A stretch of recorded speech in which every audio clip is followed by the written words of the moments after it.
Bharat Lajna multi state housing cooperative society limited.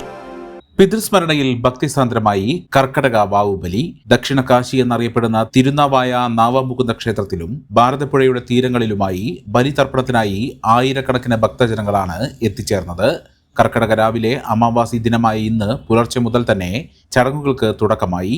പിതൃക്കൾക്ക് മോക്ഷപ്രാപ്തി ലഭിക്കുന്നതിനായി ബലിതർപ്പണം നടത്തുവാൻ സംസ്ഥാനത്തിന്റെ വിവിധ ഭാഗങ്ങളിൽ നിന്നുള്ളവരാണ് തിരുനാവായയിലെത്തിയത്.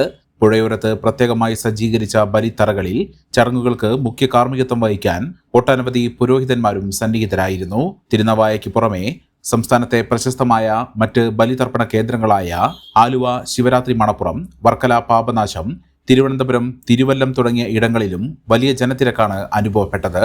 സുരക്ഷ മുൻനിർത്തി പോലീസ് സേനയുടെയും ഫയർഫോഴ്സിന്റെയും നേതൃത്വത്തിൽ ശക്തമായ ക്രമീകരണങ്ങളാണ് ഏർപ്പെടുത്തിയിരുന്നത്. ഭക്തർക്ക് ആവശ്യമായ അടിസ്ഥാന സൗകര്യങ്ങളും വിപുലമായ രീതിയിൽ ഒരുക്കിയിരുന്നു.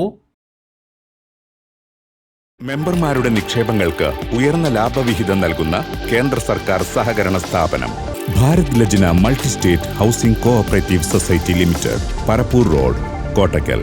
ഫോൺ 9946999976.